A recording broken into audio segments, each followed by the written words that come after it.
Эксперты сходятся во мнении, что после выборов электорат с надеждой будет ждать роста цен на услуги ЖКХ.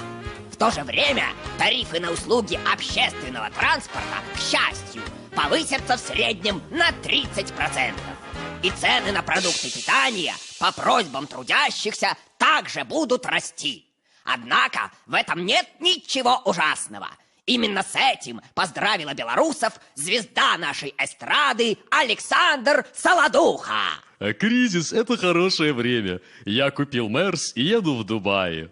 А здравствуй, чужая халуа. Nicht verstehen. Что есть значит халуа? Что тут непонятного? Халуа – это по-арабски «милая». Этот шансоньер, как его, Солодуха, едет на Мерседесе в Дубае и поет «Здравствуй, чужая милая». Вот видите?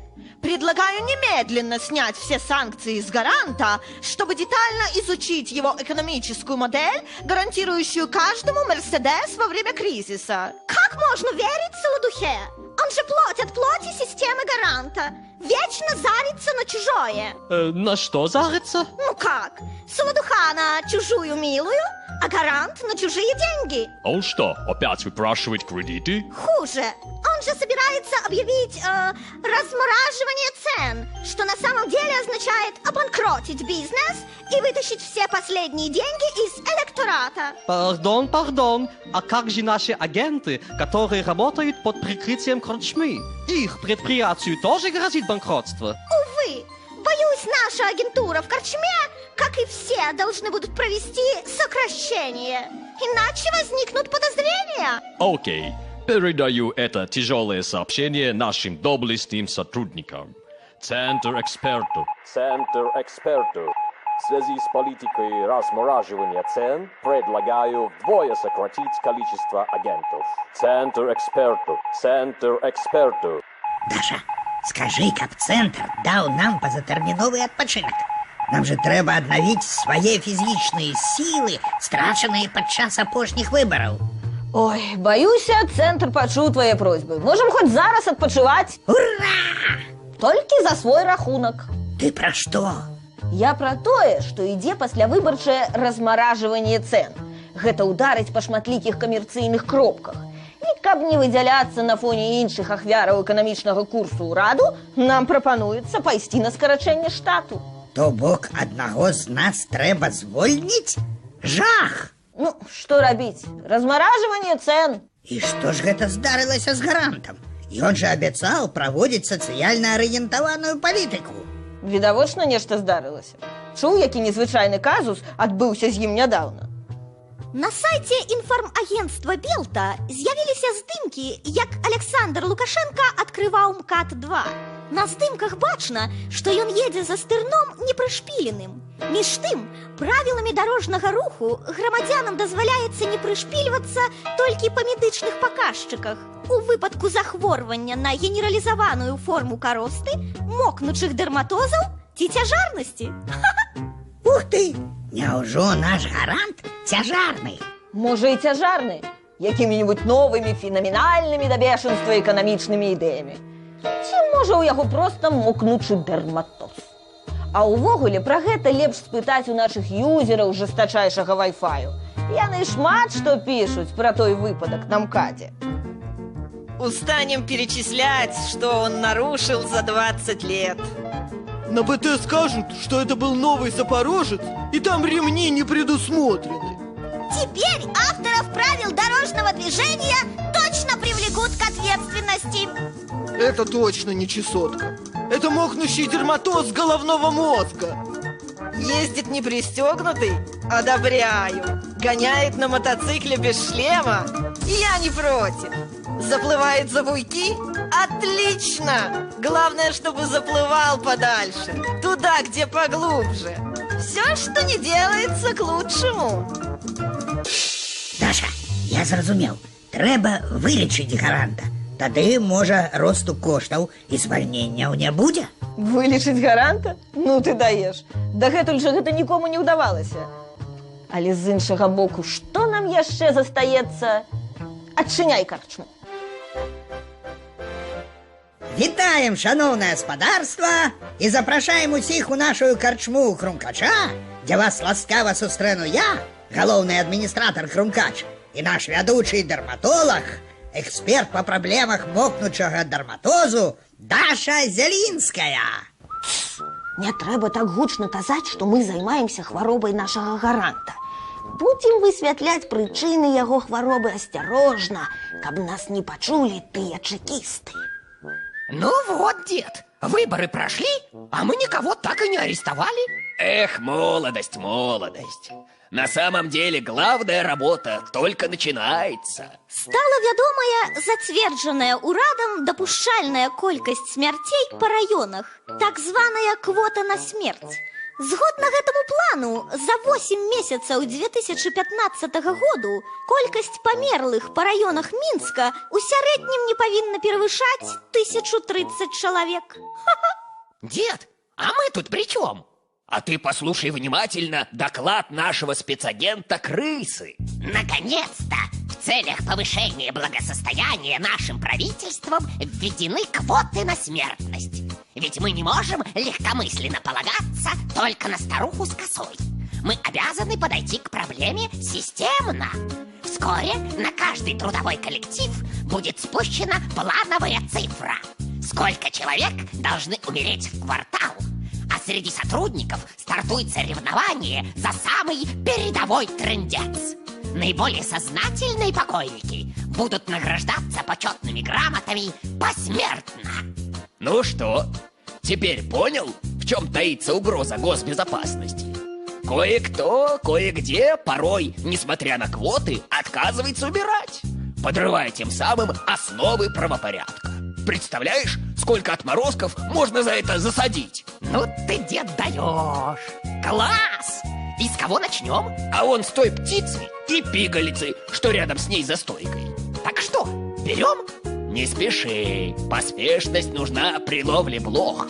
А с отморозками главное — выждать время. Даша, як же мы будем лечить гаранта? Может, током? Вольт у 380. Ціха ты. Спачатку трэба высветліць, на што ён хворы. І як ты гэта зробіш? Возьмем аналізы з кубкаў нашых кліентаў. Яны штодня кантактуюць з гарантам, а значыць, абавязкова павінны былі заразіцца ягонай хваробай. Зразумеў? Хе-хе, зразумеў. І з каго пачнем? Может, з гэтых? А я вам говорю, что только казачество станет настоящей конструктивной оппозицией гаранту.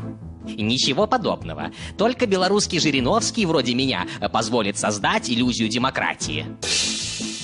Даша, ты чаму іх аналізы не ўзяла?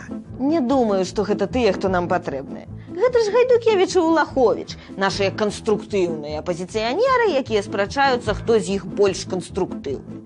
А так з гарантам яны дакладна не кантактуюць. З чаго ты ўзяла? З саўбелкі. Паслухай, што піша яе рэдактар Паша Якубович. Какое решение может принять нормальный, зрелый мужик, протрубивший 20 лет на заводе, имеющий семью и понимающий, что почем? Отдать голос за Гайдукевича? За Улаховича? Но он прочитал их программу и понимает, что голосование за этих приятных людей было бы с его стороны непростительной детской выходкой. Ух ты! Дык што, Гайдукевичам і Улаховичам могуць цікавіцца выключна дзеці? І што ж гэта за дзіця запатрабавала, каб гэтых палітыкаў унеслі ў выбарчыя бюлетэні? У нашай краіне толькі адно дзіця можа дазволіць сабе, каб падобны ягоны капрыз быў выкананы. Папа, хочу клоунов! Коля, ну те я тебя прямо сейчас возьму клоуну. Ну придумай что-нибудь! Ну хорошо, так и быть. Я назначу кандидатами в президенты Улаховича и Гайдукевича. А это будет смешно? Конечно, смешно. Особенно, когда они будут говорить про свои президентские амбиции. Обхохочешься. А может, лучше назначишь меня? Ты, Коля, думай, что говоришь. Это же совсем не смешно. Добра. Улахович і Гайдукевич не падыходзяць. І хто ў такім выпадку можа кантактаваць з гарантам? Аво! How are you, дети? Чаго? Это значит по-английски «как дела». Вітайце нашага сталага кліента Михаіла Мясніковіча, фармальнага кіраўніка ўсёй айчыннай парламенцкай сістэмы. Яе прадстаўнікі часта становятся героями скандалов. Какой же это скандал? Просто во время выборов один из депутатов отказался показать наблюдателям бюллетени, только и всего. А на какой подставе? А вы представьте себе, если кто-нибудь увидит посчитанные нами бюллетени, это же какая может начаться анархия? А что жудасного у анархии? Ну ты даешь. Ты только уяви себе. Гарант прайграе выборы. Тады на яго месца прыйдзе які-нибудь бацька Махно і пачне ўсіх рабаваць. І высветліцца, што ніякае гэта не рабаванне, а просто дзіцячы садок. Сапраўднае ж рабаванне можа быць толькі пры цяперашнім бацьку, пры гаранце. Хватит порочить нашу систему. Лучше налейте мне что-нибудь выпить, а то я уже забегался с этим всебелорусским собранием. Ух ты! Выборы ж давно минули. Які яшчэ ўсебеларускі народны сход? Самы звычайны, незвычайны ўсебеларускі народны сход. Александр Лукашенко намерен собрать 5-е Всебелорусское народное собрание. Об этом 15 октября заявил председатель Совета Республики Михаил Мясникович. Напомним, что в этом году, накануне выборов, вече не состоялось. Его заменили акцией «Молитва за Беларусь».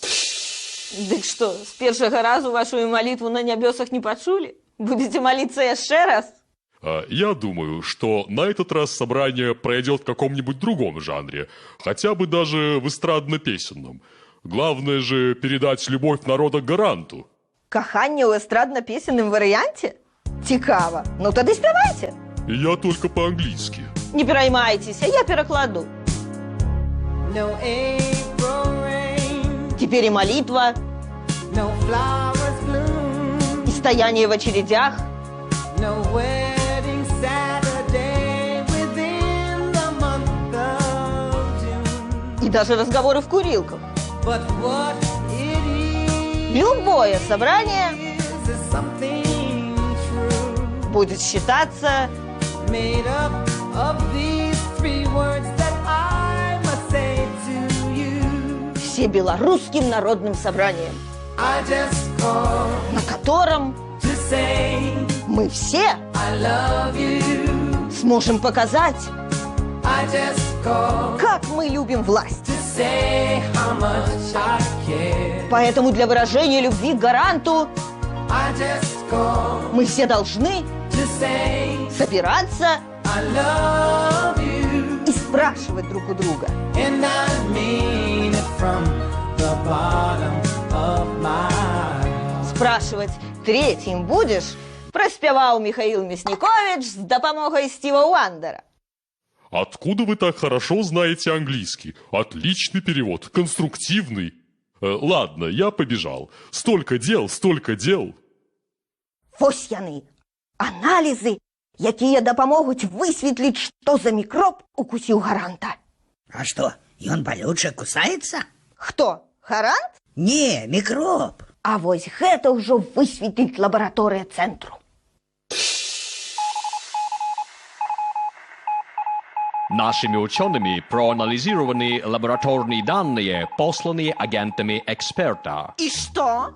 У гаранта мокнущий дерматоз или чесотка? Я уверена, что у него чесотка. У него же все время руки чешутся пообещать что угодно, лишь бы остаться у власти. А как эта чесотка передается членам правительства? Судя по всему, вербальным путем. Через перетрахивание на совещаниях. Надо срочно предохраняться. Не хватало еще новой эболы у границ ЕС. Есть идея. Поручить нашим агентам подсыпать гаранту сыворотку от чесотки. Но чтобы подсыпать гаранту сыворотку, он должен прийти к ним в корчму. Это не есть сложно. Мы назначим ему в корчме караоке-пати, посвященную временной отмене санкций. Окей. Передаю сообщение агентам. Центр эксперту. Центр эксперту.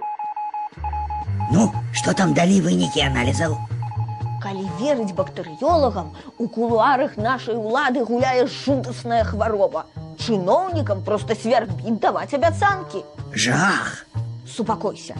Цэнтр даслаў нам спецыяльны прэпарат, які мы маем падсыпаць гаранту. І што? Калі ён яго прыме, то больш не будзе абяцаць? Падсыпем, побачым. Всем привет от Совмина. Здрасте. Якая радость. До нас завітаў сам прэм'ер Кобяков. Ну, что новенького? Наше правительство не стоит на месте. Еще и дня не прошло после выборов, как мы начали глобальные реформы. Ух ты! И что ж гэта за реформы? Ну ты даешь. Теперь же все только об гэтым и говорят. Как насчет того, чтобы дать оценку работе правительства? Сходить в туалет? А якая сувязь поміж урадом и туалетами? Самая прямая, как прямая кишка. На следующий день после выборов правительство обязало магазины оборудовать на своей территории туалеты для посетителей. Как прописано в стандарте, в населенных пунктах любой величины должно быть не менее одного туалета на 1000 жителей. Одна прибиральня на 1000 человек? Это же якая чарга? Ничего страшного. С утра занимаешь очередь, а к вечеру пописаешь. Это ж социально ориентированные туалеты. Увогуле дзіўна, что урад так клопочется прибиральнями. А что вас удивляет, коллега? Так каб ходить у прибиральни, трэба ж нешта есці, а с нашими коштами...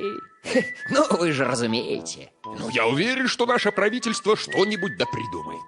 Да что яны могуць придумать? Хіба что кожному белорусу скоротить прамую кишку? Вот-вот. Не исключено, что они уже работают над новой моделью желудочного тракта для белорусов, которым не понадобится ходить в туалет. Не верите? Спросите у Дрозда-кота. Он живет в Дроздах и поэтому в курсе всех тамошних идей. Кис-кис-кис-кис-кис. Нам про рост заробкаў брэшуць. Экономим ужо на ежы. Не купляем колбасы, затягнувши поясы. Мяу!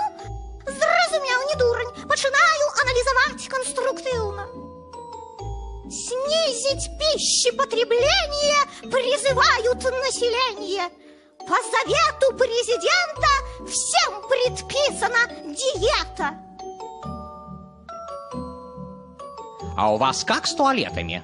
С прибиральнай у нас усё ў парадку. Толькі зараз туды нельга. Там наши клиенты, чекисты, як заўжды, займаюцца сливом информации.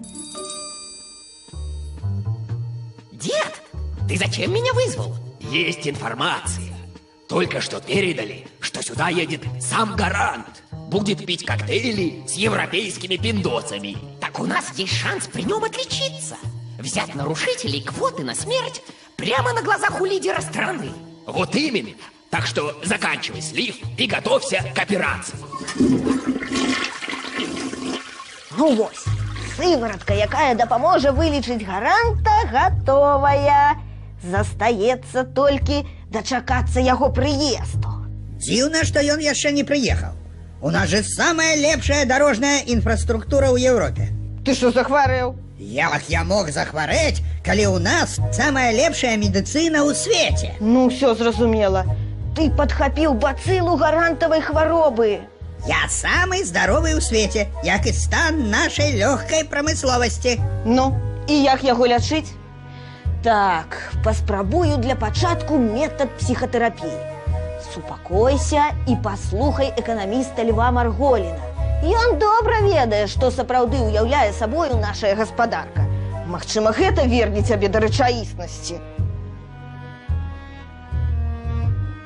Ситуация по-прежнему очень нехорошая, особенно в тех отраслях, которые мы всегда привыкли гордиться. Это машиностроение, это химическая промышленность, это энергетика. Вот. Да и в сельском хозяйстве, которое, по идее, должно было бы стать палочкой-выручалочкой, по мнению Лукашенко, и в которое в свое время вкладывались достаточно серьезные деньги на модернизацию. Вот. Оно, к сожалению, тоже серьезных результатов не дало. Неудивительно, что вот среди 500 предприятий, которые в августе месяце имели задолженность по заработной плате, большая часть была предприятий сельского хозяйства. Будут увеличиваться задолженности и на промышленных предприятиях, если не будет кардинального сокращения численности. Вот. Ну, по такой, скажем, инсайдерской информации с предприятий, им категорически запрещали делать какие-то вот телодвижения в этом направлении до выборов. Сейчас везде идут разговоры о том, что будет сокращение, причем сокращение серьезное, четверть, треть работников предприятий. Это достаточно серьезно, особенно в небольших городах, где каких-то вариантов трудоустройства очень мало. То, что мы на сегодняшний момент видим в районных центрах, даже таких зажиточных, как, например, Несвеж, Кополь были когда-то, вот, там, где одно-два предприятия всего, и все они в полумертвом или мертвом состоянии. Вот это вот распространится и на более крупные города, такие как Орша, Борисов, Барановичи, Пинск, да и на областные центры. Да и в Минске ситуация не блестящая. Поэтому я думаю, что экономика будет продолжать медленно деградировать. Причем самое интересное, что вот благодаря нашей системе, которую Лукашенко по-прежнему пропагандирует как самую лучшую и правильную, и периодически говорит, что весь мир чуть ли не стоит у нас в очереди, чтобы ее перенимать. Но с этой системой мы скатились на второе место с конца в Европе по благосостоянию населения. На первом Украина, воюющая, и, что греха таить, пронизанная коррупцией, конечно, до основания. Там коррупция на порядок больше, чем у нас, но они, по крайней мере, сейчас пытаются что-то сделать. В свое время самой бедной страной в Европе считалась Молдова. Так вот сейчас Молдова уже переместилась на третье место. То есть они уже обогнали Украину и Беларусь. Именно потому, что они действительно пытались что-то сделать. Ну и не просто пытались, но реально что-то делали.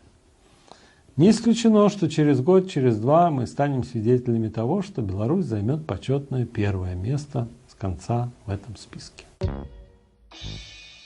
Ну что, полепшала? Усё зразумеў? Ага, полепшала, як заводу луч пасля візіту туды нашага гаранта. Гэта катастрофа. Что рабіць? А вот и мы. Эти европейцы еще не приезжали? Пакуль что не. Товарищ гарант, разрешите в вашем присутствии провести задержание опасных преступников. Что? Опасных? А я без бронежилета. Вот эти особы не выполняют утвержденные правительством квоты на смерть. У них тут за всю программу ни одного мертвого. Я смотрю, вы тут совсем уже телепаться стали. Почему до бешенства не выполняются государственные стандарты? Чаму не выконваюцца? Яшчэ як выконваюцца? Вось глядзіце, ён жа амаль пры смерці. Паслухайце, якую ахінею нясе. Запустить заводы, модернизация, $1000 зарплаты до 2015 года. Бачыце? Гэта ж тыповае перадсмяротнае трызненне. А, ну тогда хорошо. Это надо отметить. Принесите мне чего-нибудь выпить. Ужо бягу. А ну пі. Ты что, Даша, это ж для гаранта. Гаранту ўжо нічым не дапаможаш. Пі хутчэй. Ой, нарэшце мне стало лепш. Вось так. Агент павінен заўсёды выратоўваць агента. Гэта закон эксперту. А як жа гарант? Ён што, будзе і далей пакутаваць на хваробу? Ну, зараз ён не пакутуе, а рыхтуецца да ўсееўрапейскага караоке.